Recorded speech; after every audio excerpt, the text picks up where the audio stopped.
Olá, seja muito bem-vindo, seja muito bem-vinda. Começa agora mais um Alesp Cidadania e dia 4 de outubro é o Dia Estadual do Pet.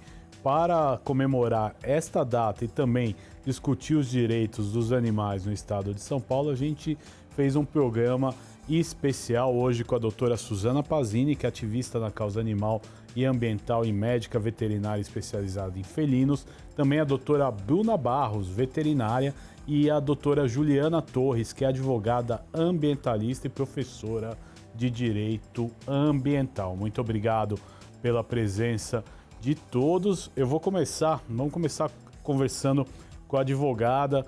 Doutora, fala um pouquinho para nós aí dos principais direitos dos animais, doutora Juliana. Bom, é um tema muito querido, né, pelo Brasil, que assume aí cada vez mais um dos principais comércios, usuários aí, todo mundo tem seu pet, né, refletindo essa tendência mundial. E o pet, cada vez mais, ele passa a ser reconhecido, o pet e os animais em geral, passa a ser reconhecido como um animal ser-ciente, ou seja, aquele que sente dor, aquele que vai expressar emoções, e isso tem toda uma reverberação jurídica. Ou seja, cada vez mais que a sociedade passa a incorporar o animal para dentro dos seus lares, tratar como um ente da família, a lei também se adapta a isso. A lei já de alguns anos, né, já se adaptou e cada vez mais ela está se adaptando e reproduzindo o que a sociedade está vivendo hoje. Não só em São Paulo, não só no Brasil, como no mundo. Então, o animal, ele cada vez mais ele tem direito a ser reconhecido como um ente de família mesmo. E aí isso vai ter várias repercussões. Se ele tem emoções, se ele tem dor, eu cada vez mais eu vou tratar ele como coisa que eu posso carregar daqui para lá, como eu carrego um objeto, né? Eu vou cada vez mais tratá-lo com o seu bem-estar animal. E a lei está cada vez mais reconhecendo a vida digna desse animal. Importante, agora eu vou falar com a doutora Suzana, que está aqui conosco, especialista, né, em gatos. Qual que é a importância, né, dos direitos dos animais e dessa lei que ser bem clara e bem difundida para a população? Eu acredito que assim é muito válido a gente ter mais e mais leis, né, que favoreçam os animais, tanto os pequenos quanto grandes animais, porque como a doutora falou, eles precisam ser reconhecidos como seres sencientes e não coisas, né? Então eles são animais que merecem respeito, são seres vivos, no caso, que merecem o nosso respeito, os nossos cuidados no geral.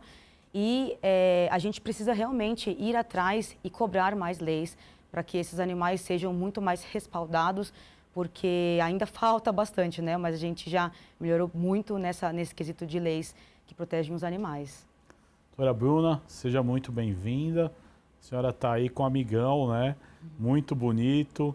Conta a história dele também. A Café veio do Rio Grande do Sul, né? Eu fui como voluntária para ajudar na causa animal, né? E quando eu fui lá para o Sul, eu resgatei aí 37 animais que eu trouxe para São Paulo, né? E a Café é uma das cadelas que estavam na faculdade, na UBRA, né? A faculdade onde abraçou a causa, né? Tinham aí uns 5.000, 6.000 animais. E uma colega lá do Rio Grande do Sul pegou uma outra cadela, que inclusive está aqui comigo também, né, bem velhinha, ela foi tirada da água, mas estava um caos lá, né, estava assim, realmente um cenário de guerra, uma catástrofe, e não tinha lugar o suficiente para colocar os animais. Então, infelizmente, as pessoas que resgatavam, né, que não eram veterinários, eram voluntários, várias pessoas ajudando, alguns animais mais velhos, eles acabavam tirando da água e deixando fora da água, só assim, na calçada, ou na rua, porque não tinha espaço físico para colocar, né? E a Café estava na faculdade, na UBRA, né? Com esses 5.000 animais, e essa amiga pegou a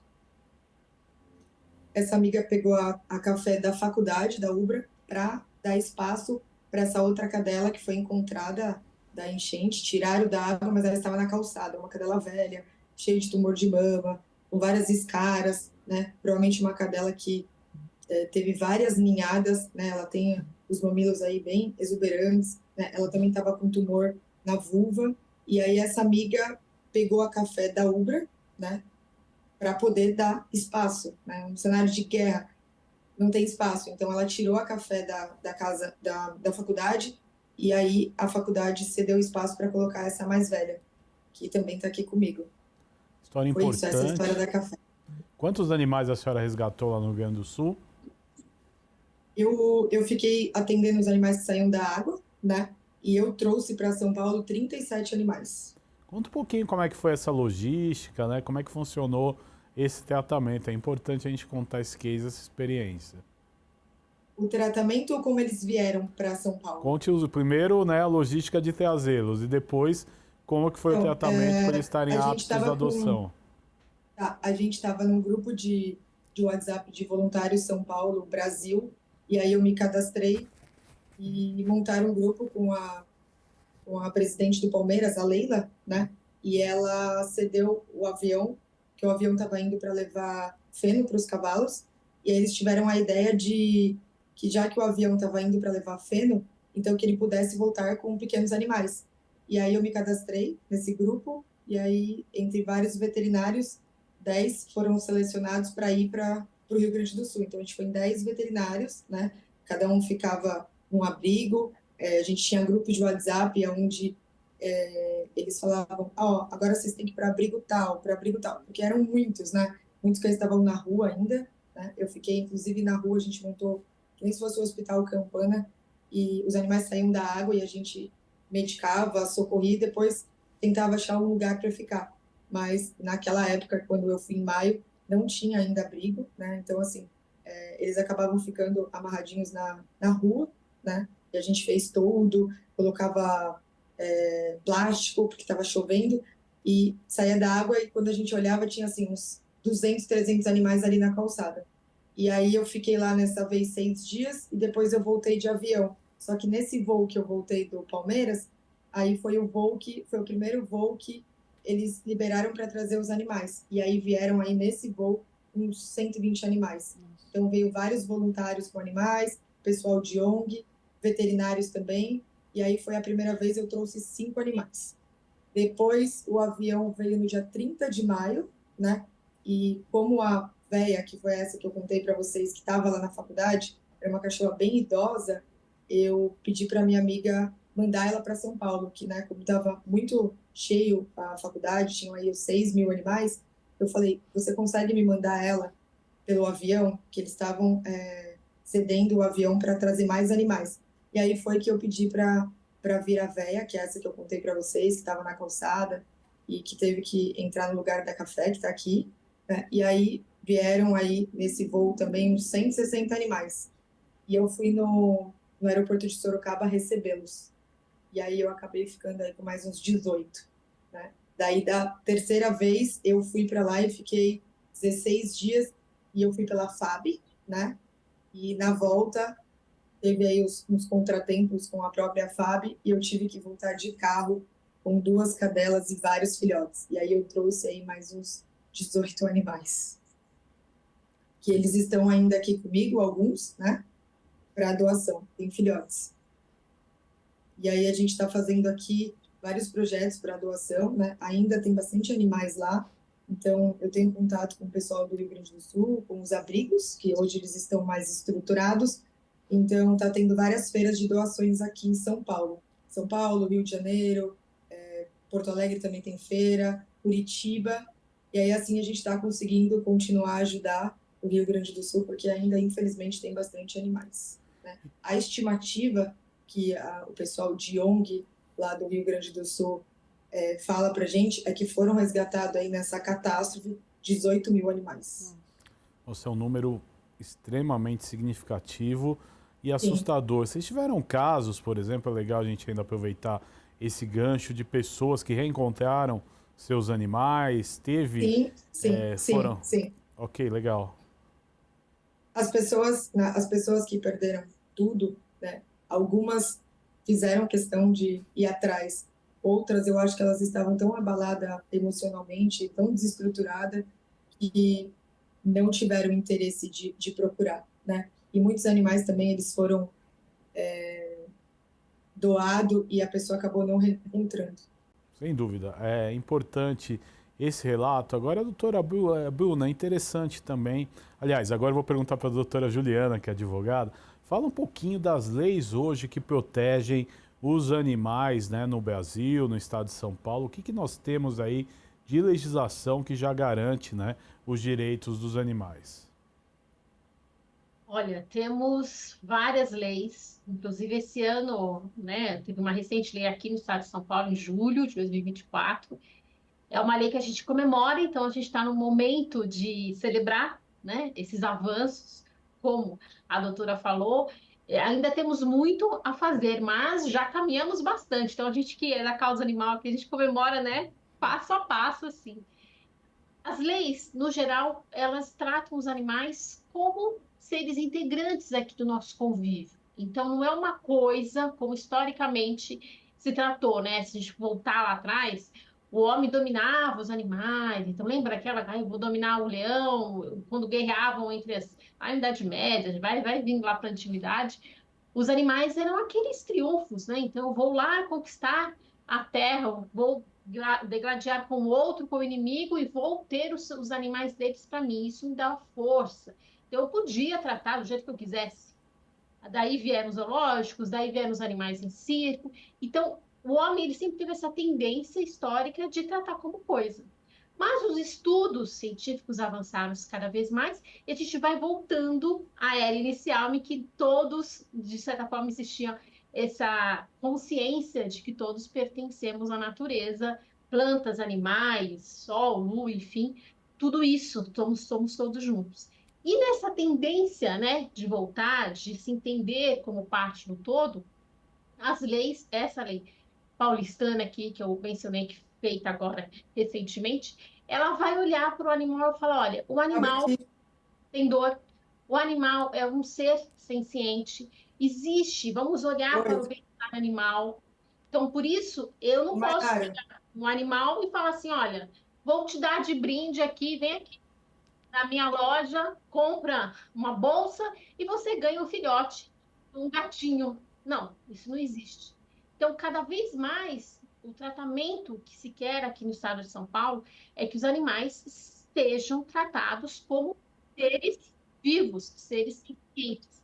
E isso vai reproduzindo em vários trechos da lei. Essa lei estadual e a própria Constituição também reflete isso, que é o caso dos maus tratos aos animais, né? Nossa Constituição, ela já deixa isso muito evidente, e depois a Lei de Crimes Ambientais vai reforçar isso, que eu não posso ter maus tratos aos animais.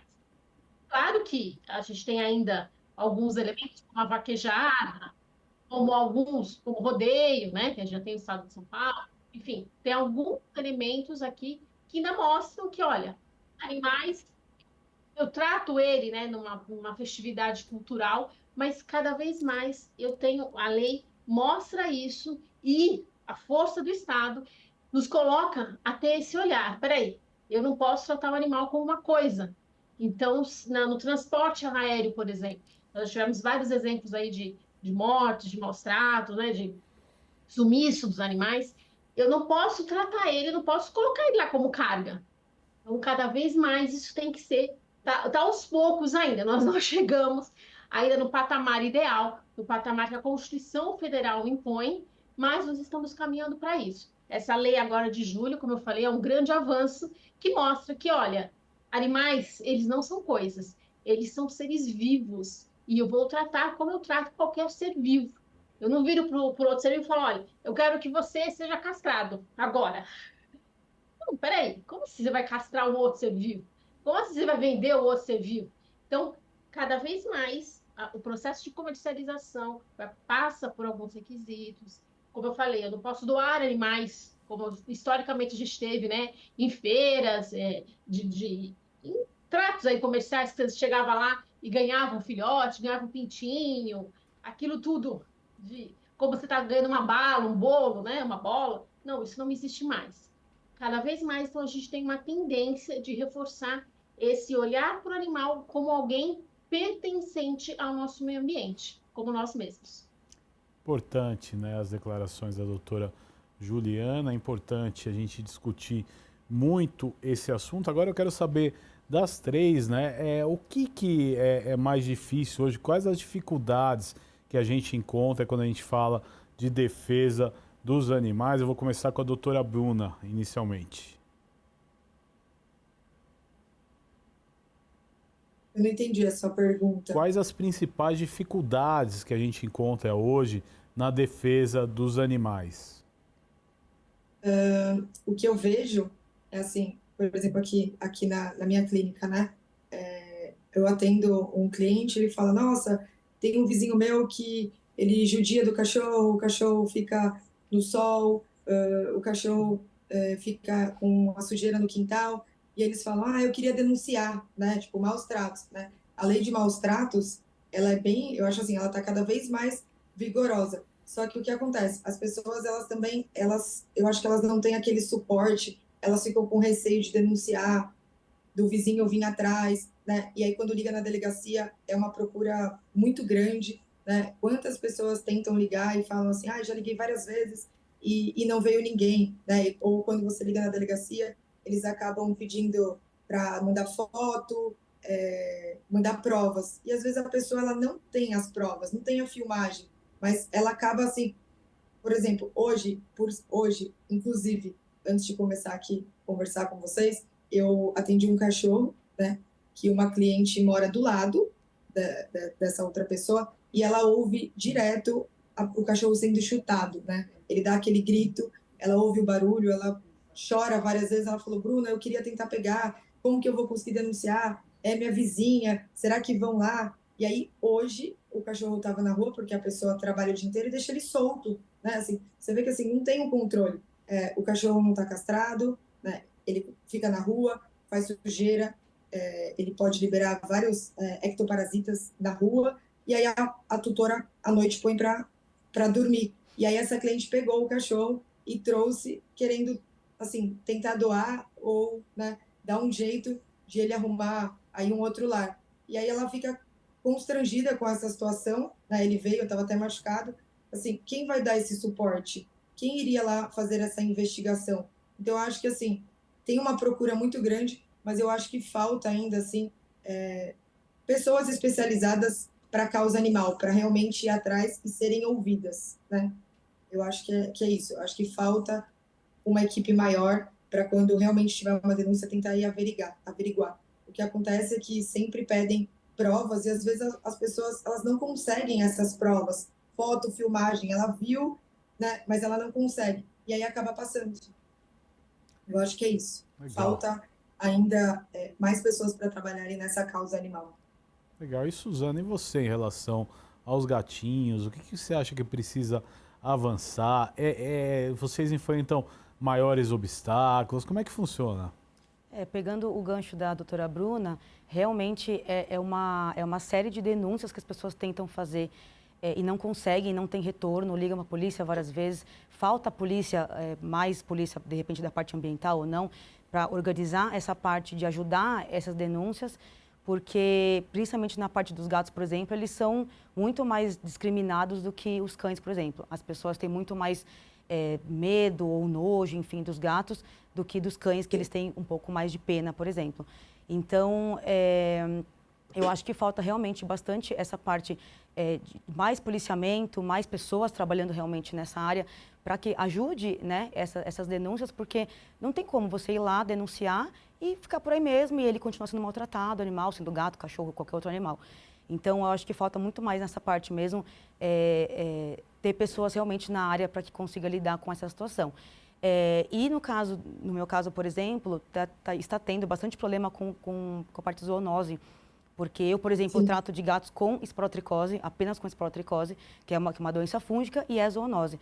Então, atualmente, várias pessoas, tanto da área da veterinária quanto da zoonose, enfim, eles já pensam na eutanásia. Né? Então, é mais fácil fazer a eutanásia de um animal, de um gato com esporotricose, do que tratar. E tem tratamento, tem cura. Tanto é que eu, no meu instituto, que eu tenho só desses animais, desses gatos com esporotricose, eu já curei mais de 50 gatos com esporotricose, todos de rua. Inclusive, pegando também o gancho da doutora Bruna, eu recebi 24 gatos lá do Rio Grande do Sul, somente com esporotricose, porque lá estava tão caótico que eles não iam conseguir tratar uma zoonose.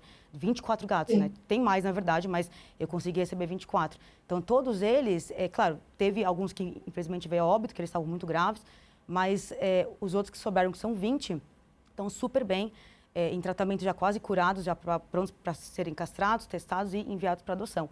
Então, assim, eu acho que falta muito essa parte também de acolher esses animais que de rua, ou eles foram, quer dizer, todos foram abandonados, na verdade, ou às vezes o tutor morre, então acaba ficando na rua esse gatinho com esporotricose. Eles precisam ter esse acolhimento e é isso que eu estou tentando fazer. Acolher esses gatinhos de rua que não tem para onde ir, eles iriam só para eutanásia. Então, eu estou recebendo, tratando, curando e colocando para adoção, todos eles. Então, acho que falta muito esse respaldo, tanto para esses animais quanto para a gente que faz esse suporte para esses animais de rua, que o que a gente está fazendo é que, teoricamente, a prefeitura, o governo deveria estar fazendo. Eu entendo que é uma demanda muito alta, então por isso que a gente acaba ajudando também, mas eu acho que falta muito mais suporte para nós e tanto para os animais também, né? Agora é importante dentro disso, né? Você falou uma coisa que me chamou a atenção, né? Quer dizer, é uma doença que tem cura, mas o padrão é fazer a eutanásia ou sacrificar o animalzinho. Eu gostaria que você explicasse um pouco dessa doença e mostrasse aqui, né, como é a cura dela, até para que a gente preste, né, esse serviço. A esporotricose é uma doença antiga, na verdade, né? O fungo, ele está presente na terra, sempre esteve na terra, nas árvores, nas plantas. Então, os gatos, eles já tendem a pegar essa doença, esse fungo mais facilmente, porque eles cavam terra, cavam a árvore. Então, eles acabam pegando esse fungo na unha, brigando entre si na rua, acabam passando para outros gatos. Ou seres humanos, por ser uma zoonose, através da arranhadura ou mordedura. E aí, nesse caso, depois da pandemia, aumentou muito mais o abandono de gatos. E, consequentemente, cresceu muito mais o número de gatos com essa doença. Então, pós-pandemia, até agora, a gente está tendo esse surto de esporotricose no Brasil inteiro, né, infelizmente, por conta da quantidade de gatos que foram abandonados na pandemia e, assim, sem castrar. Então, eles vão procriando e vão passando a doença, assim, né, morrem na rua também com essa doença. Então, é uma doença que tem tratamento, geralmente dura 4, 5, 6 meses, até um ano, dependendo da gravidade, mas ela tem tratamento tanto de medicação antifúngica, que é o principal, claro. Em alguns casos, a gente tem que usar antibiótico, anti-inflamatório, né? Algum analgésico, porque é muito grave. Mas, assim, eu tive taxa de óbitos, claro, porque eles chegaram muito graves, ou então já doentes com outras doenças, né? Como FIV, FeLV, e acabam vindo a óbito. Mas, no geral, eu curei mais de 50 gatos. Então, tem tratamento, né, completo, tem como fazer. E tem a cura. Então, é fundamental que as pessoas saibam, inclusive, não deixar o seu gato sair para a rua, né? Se esse gato tem um tutor, ele precisa ficar dentro de casa para que ele não tenha acesso à rua e possa pegar essa doença e passar tanto para outros gatos quanto para as pessoas da casa, né?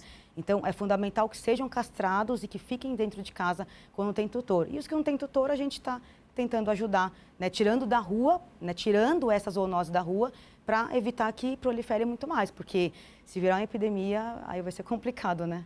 Mas é uma doença muito comum? Então, agora está sendo bem comum, porque antigamente, como eu falei, ela é conhecida como a doença do jardineiro. As pessoas pegavam, fazendo jardinagem sem luva, elas mexiam na terra, elas pegavam esse fungo, o ser humano, e acabava se contaminando até com uma rosa, com espinho de uma rosa, contendo esse fungo, elas conseguiam pegar a esporotricose. Mas agora está mais focado no gato porque eles têm acesso à rua, então eles acabam pegando isso, o fungo na unha, e eles passam para as pessoas arranhando ou mordendo. Então, dessa forma, eles acabam sendo, né, disseminam muito mais rápido por conta disso. Mas o gato que fica em casa, dentro do apartamento, por exemplo, não corre esse risco? Ah, sim. Se ele é saudável e não tem acesso à rua, ele não vai pegar a esporotricose de nenhum lugar. Nem de um ser humano, né? O ser humano não passa para o gato e nem consegue pegar da rua porque ele não tem acesso à rua, né? Então, por isso que é fundamental ficar dentro de casa mesmo, castradinho, vacinadinho, testado, para que não tenha contato na rua com esse fungo. Certo. A gente vai para um rápido intervalo nesse Alerj Cidadania e a gente volta falando muito mais. Dia 4 de outubro é o Dia Estadual do PET. A gente volta já já.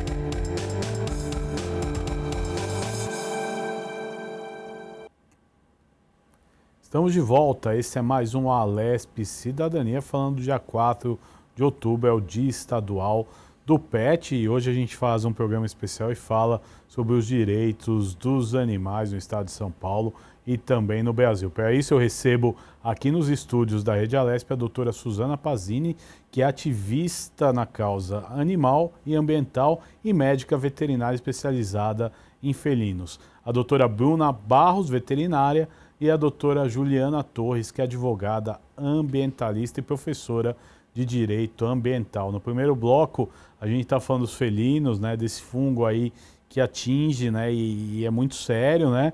E eu acho que a doutora Bruna tem um gatinho aí para mostrar para a gente, né? Conta um pouco da história dele.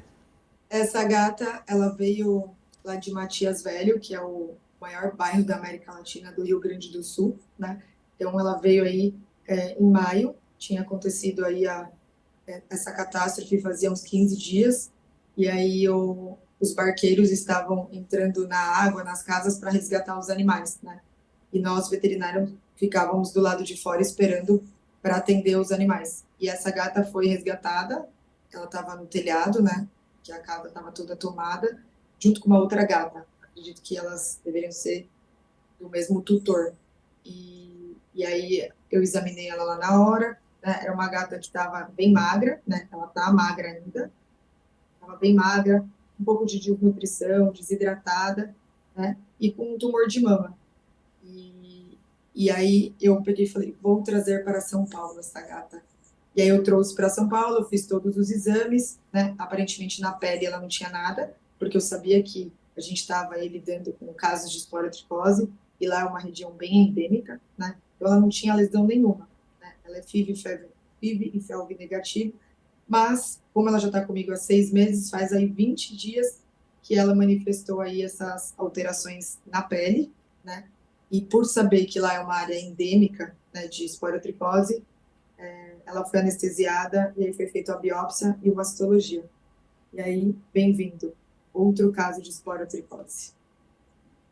E eu ia doá-la, né, mas como a doutora Juliana está falando, as pessoas, não é tão fácil a gente conseguir doar, como ela estava até explicando, é muito mais fácil, às vezes, as pessoas aceitarem cães, principalmente cães pequenos, do que gatinhos.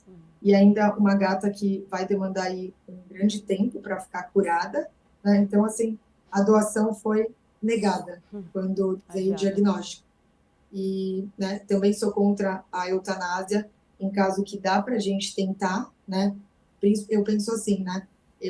A eutanásia é uma opção, mas eu digo, não é quando o tutor desiste, é quando o animal desiste e nós, veterinários capacitados, sabemos que realmente não dá para fazer mais nada. Então, daí passa a ser uma opção a eutanásia. Mas, fora isso, a eutanásia, inclusive para os meus pacientes, eu sempre indico na situação onde não é nem o tutor que desistiu, é o animal que ele não aguenta mais.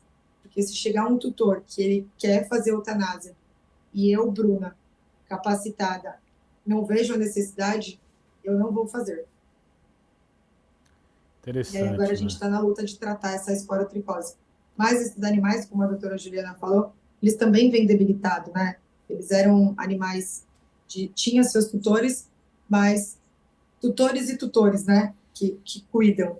E ela já veio um pouco mais debilitada. Então, eu acredito que a esporotricose dela vai demorar um bom tempo aí para ficar curada. Mas estamos aí na luta e vamos ver se ela fica curada, né? E aí depois eu posso pensar em doá-la. Agora, doutora Suzana, até cirurgia é feita para curar esse fungo? Então, na verdade, eu tive que fazer somente uma pós-tratamento, pós-cura, de uma gatinha que chegou com uma ferida muito grande na parte da face, né, bem na região do nariz. E depois que curada, ficou aberto, porque realmente estava literalmente aberto o canal, né, a narina dela. Então, a gente teve que fazer uma pequena cirurgia para juntar mesmo essa pele, porque senão ela não ia conseguir viver, né, respirando desse jeito. Mas, assim, no geral, a gente não faz cirurgia. A doutora Bruna, ela acabou fazendo a cirurgia para remover parte da pele dessa ferida que apareceu na gata, para fazer uma biópsia, para ver o que era, né? Porque como ela estava há 6 meses com ela e não tinha aparecido nenhum nódulo, então, teoricamente, não era nada. E aí, quando apareceu, acho que eles acharam que era algum tipo de tumor, né? E aí, por isso que fizeram a biópsia. E aí, na biópsia, saiu esporotricose. Então, para uma surpresa, porque eu acredito que tenha sido uma surpresa, depois de tanto tempo com ela, né, dar esporotricose. Então, a esporotricose tem esse problema, que, assim, nos estudos, eles não mostram, são os poucos casos que tem de tratamento, de cura, e é um mistério para a gente ainda, como foi como esse, né? 6 meses com ela, depois de 6 meses apareceu uma lesão e era esporotricose. Então, eu estou com um outro caso comigo, que era gata de uma tutora, que ela não quer mais, infelizmente, e ela também apareceu um nódulo no cotovelo da gata, e ela levou no veterinário, sedaram, fizeram a biópsia, tiraram, né, parte desse nódulo, fizeram a biópsia, a ferida não fechava, né, e aí quando saiu o resultado, esporotricose. E a gata era da tutora, né, claro, ela pegou da rua, deve ter pego da rua com certeza. Mas, assim, são casos e casos. Então, não é somente uma ferida aparente, característica, que antigamente era conhecida como a doença do palhaço, porque o narizinho crescia do gatinho, né? E agora não, agora são feridas pelo corpo inteiro, no meio dos dedinhos, no rabo, nas costas. Então, mudou muito o aspecto da doença e, infelizmente, está, né, aumentando muito mais diferentes casos de esporotricose. Então, por isso que essa é a minha preocupação, né, atual. De realmente remover esses gatos de rua para que evite maior contaminação no ambiente, né, da onde vive, geralmente comunidade, né, para que evite essa contaminação. O ano passado, eu tive que tirar, junto com a protetora, 60 gatos de um mesmo lugar, de uma colônia, no Ipiranga, porque dos 60, 30 estavam com esporotricose. Então, assim, se a gente não tirasse os 60 daquela região, Ipiranga inteiro estaria contaminado. Então, a gente tirou, ela ficou com 30, eu fiquei com 30, eu tratei esses 30, eles tiveram alta, já estão curados para adoção, só que eles são bem ariscos, né, bem medrosos, e a gente evitou, assim, a contaminação, porque esse local, ele é um local tombado de Ipiranga, que ele ia ser reformado para fazer outro empreendimento. E aí, a gente teve que remover, porque se a gente não fizesse isso, todos seriam eutanasiados. Então, a gente acabou fazendo esse trabalho muito difícil. Então, infelizmente, funciona dessa forma. Tá bem complicado a esporotricose atualmente em São Paulo. No Brasil, na verdade, né?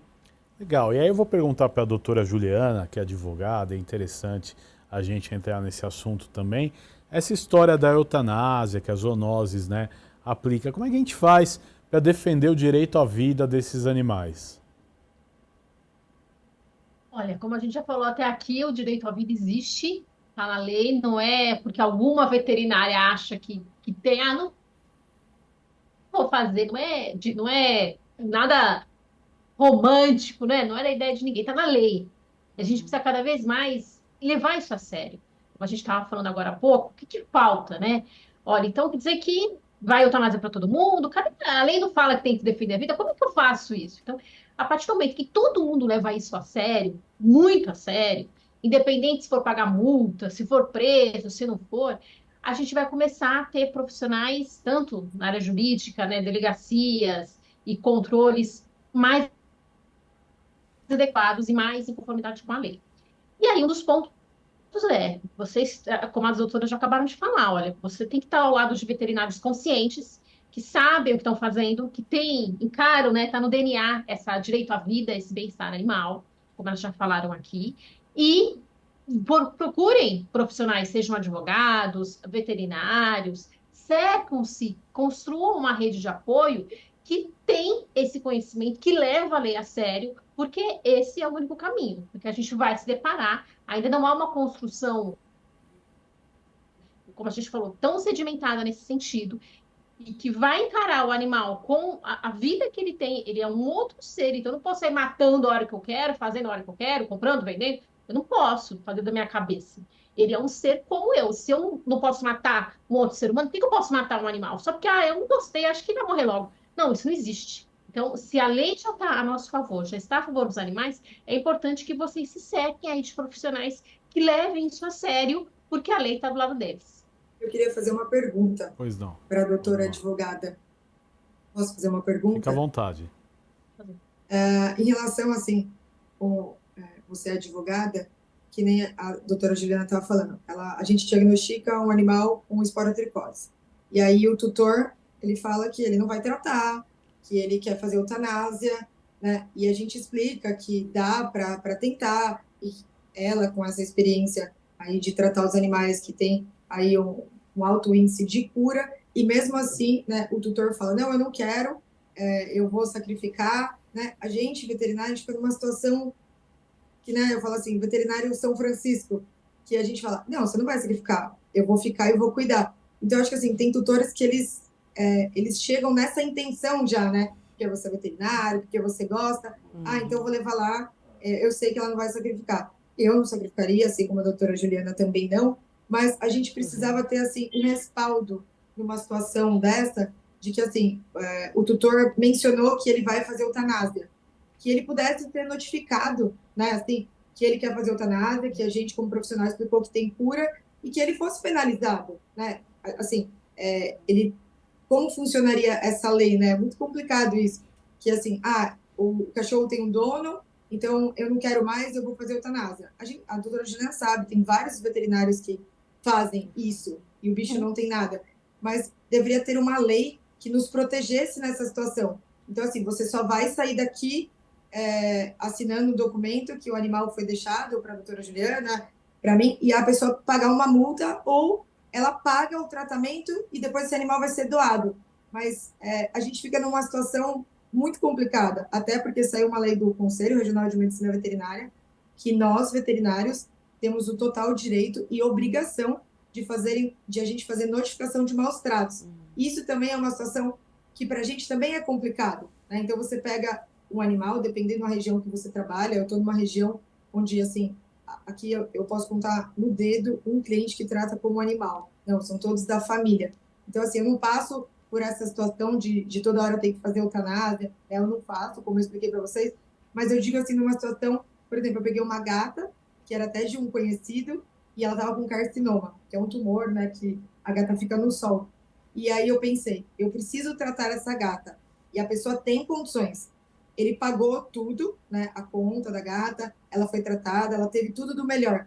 Mas se essa pessoa desencanasse dessa gata, eu, Bruna, iria denunciar. Aí, quando eu liguei, comentei isso com o delegado da Ambiental, ele disse assim, se você denunciar, né, maus tratos da gata, porque é maus tratos, né, não é porque a gata tem um dono, que ela tem comida e água, que ela está bem tratada. Não, ela está com uma lesão imensa, né, isso dói, né, é um tumor, ela continua no sol, ela está dentro de um restaurante, né, ela fica no telhado. Então, assim, é maus tratos. Isso entra na lei de maus tratos. Mas como a gente lida nessa situação que, assim, veio para minha clínica, eu estou cuidando, né? O cara topou. No final, eu nem sabia se ele iria pagar a conta. E se ele não pagasse? Eu ia fazer o melhor. E aí a minha opção foi, eu vou denunciá-lo depois, já que eu tenho exame, tudo, foto. Mas a gente fica numa situação muito complicada. A gente não tem esse respaldo, né? Que o dono, ele fala, o cachorro é meu, o gato é meu, eu vou fazer eutanásia. E eu acho que a gente tinha que ter isso, né? A lei, se Deus quiser, um dia ela vai existir, de assim, você não pode sacrificar um animal se nós, veterinários, temos competência de explicar para vocês, né, que dá para curar. Não, simplesmente eu não quero tratar, eu não quero o teu trabalho. Principalmente, a doutora Juliana sabe, gato. Não é todo mundo que tem a facilidade de dar remédio para o gato. Né? Esporotricose é um tratamento longo. E aí a pessoa mais ainda fala, o quê? 6 meses eu vou ficar tratando? Eu tenho que colocar luva, né? Eu corro risco de passar para alguém de casa, né? Então, assim, eles colocam vários empecilhos. E nós ficamos numa situação, né, como somos da causa animal, que a gente acaba ficando com esse animal. Então, se Deus quiser, doutora, tem que sair uma lei, né, que assim, o tutor ele tem que ser responsável até o final por esse animal. Se ele quer doar esse animal, ele que pague todo o tratamento, ele assine, ele seja documentado, e aí a gente tem, né, condições de poder tratar sem fazer eutanásia.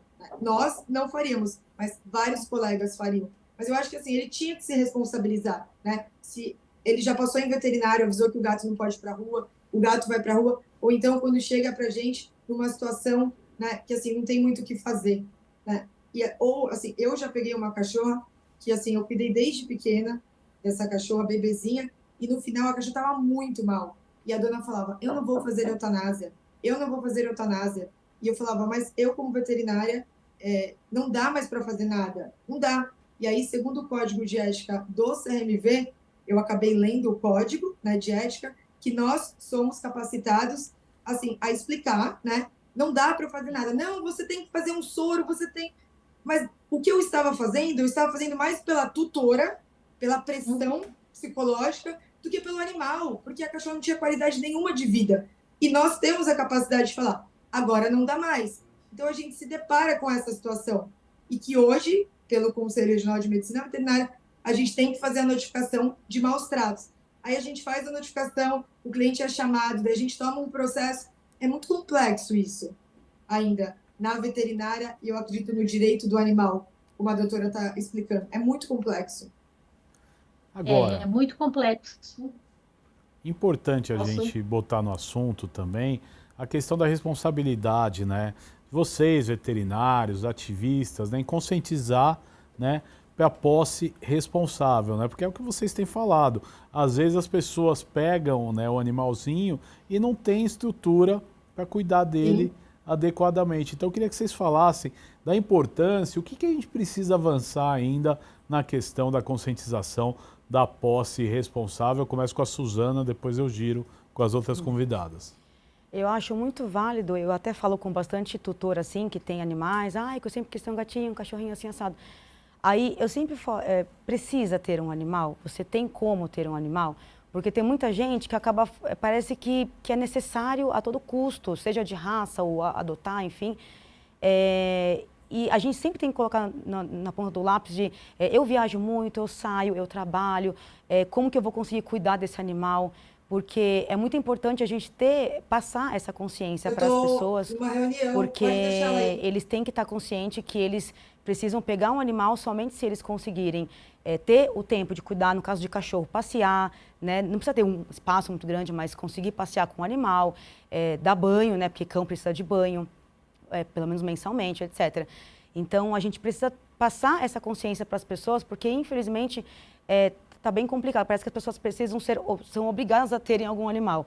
Então, a gente tenta passar essa conscientização de só ter um animal, principalmente pessoas idosas. Às vezes querem adotar animal novo, às vezes filhote. Uma pessoa idosa já tem aquela, né? Já é mais debilitada. Então, se acontecer algo com a pessoa idosa, o animal vai para onde? Para casa da família? Vai ser abandonado? Então, tudo isso tem que ser conversado antes de adquirir um animal, né, tanto o cão quanto o gato, porque é muito importante, né? Acontece alguma coisa, até com a gente mesmo, acontece alguma coisa comigo, eu sei que minha família vai pegar, porque isso já foi conversado, né? Se acontecer qualquer coisa, eu tenho 4 gatos, o que eu vou fazer? Deixar com a minha família. Então, tem que ser conversado e isso tem que ser pauta tanto na clínica veterinária quanto, enfim, a gente precisa conversar porque é muito importante conscientizar essa pauta mesmo, de ter um animal somente se você conseguir integralmente, tanto financeiramente quanto em questão de tempo mesmo. Juliana, qual que é a tua opinião sobre esse assunto? Olha, a gente precisa fazer um pacto enquanto sociedade, que lado que a gente quer ficar.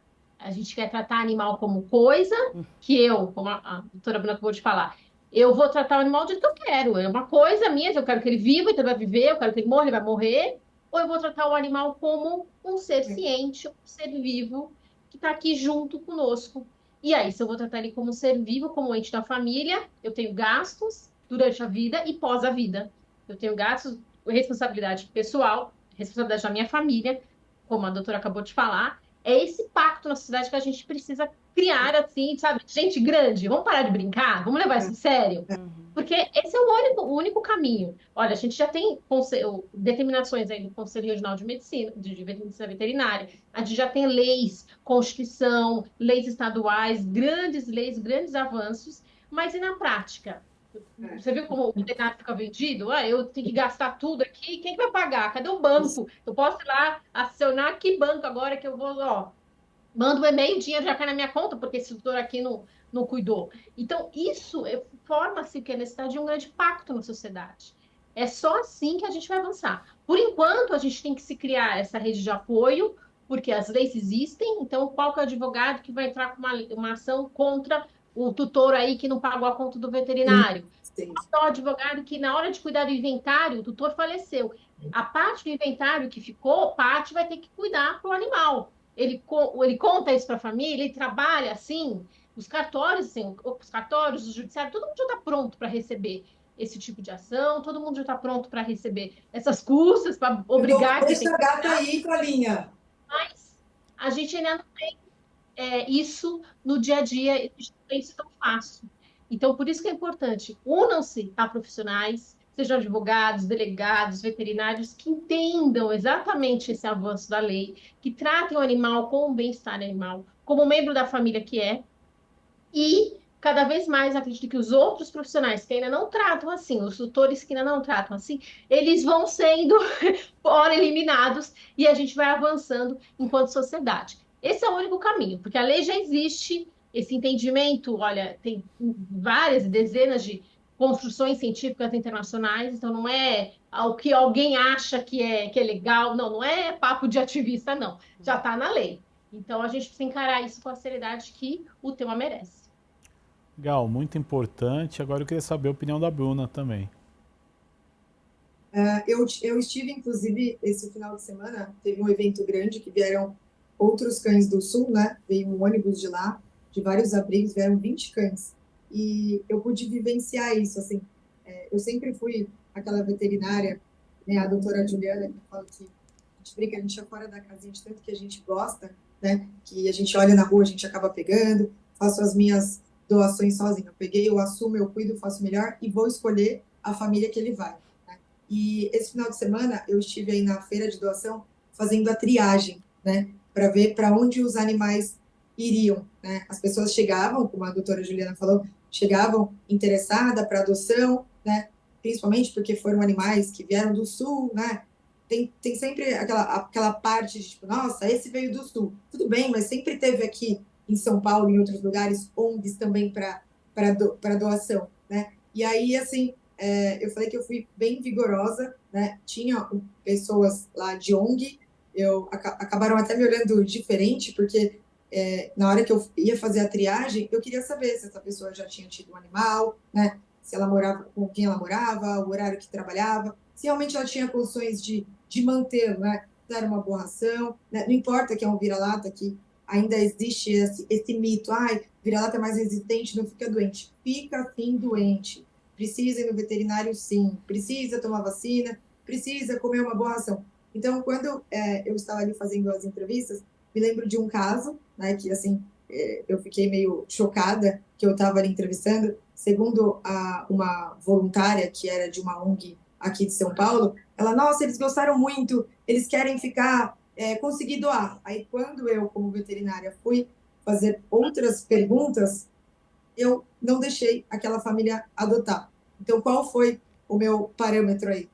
Eram dois adolescentes aí de 21 anos, eles estavam morando junto, eles queriam dois cães. Eram dois cães pequenos, que é muito mais fácil de doar, eram bonitinhos, vieram da enchente. E aí a gente conversando ali, né? Eles falavam que eles trabalhavam, mas que às vezes fazia home office, ok, então poderiam dar atenção para o animal. E aí, quando eu comecei a puxar histórico, né? Você já teve cachorro? Já tive. E do que morreu? Ah, de velhice. Eu disse, mas o cachorro não morre de velhice. É claro, né? Começa a ter várias alterações aí fisiológicas e acaba morrendo, mas não existe morrer de velhice. Ele tinha algo. E aí eu perguntei, quantas vezes morreu o seu animal?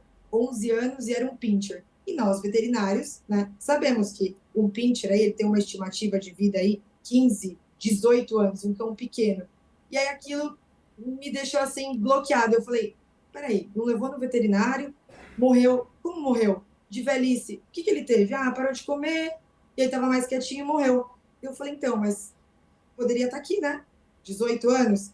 E aí eu pensei, essa pessoa, ela não vai cuidar. Ela não vai cuidar, porque o cachorro não fala, mas ele demonstra sintomas, não está comendo, está mais quietinho, peraí, alguma coisa está acontecendo.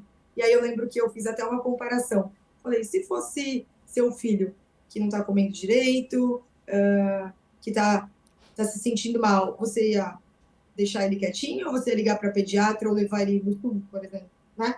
Porque hoje, na veterinária, a gente tem vários hospitais públicos. Então, as pessoas, elas falam assim, eu não tenho condições de levar. Gente, mas hoje tem uma gama de hospitais. E eu acho que quem gosta e quem quer fazer o melhor, vai acordar de madrugada, vai pegar uma senha e vai fazer o melhor.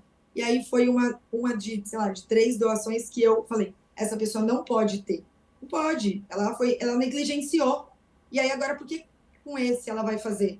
Porque ele veio da enchente, que tem um status que veio do sul. Eu falei, sinto muito, mas esses cachorros sofreram, né? Eles rodaram aí 24 horas para estar aqui em São Paulo, eles estão 5 meses esperando uma doação, eles merecem pessoas que amem, mas que façam o possível e o impossível. Sinto muito, não vai ser dessa vez. E eu não deixei adotar. Quero agradecer a participação de vocês nesse programa especial Dia Estadual do PET. Até uma próxima oportunidade a gente falar mais sobre esse assunto. E esse foi mais um Alesp Cidadania. Você continua agora com a programação da Rede Alesp. Muito obrigado pela sua audiência. Você pode ver e rever este e outros programas em nosso canal no YouTube. Até mais. Tchau, tchau.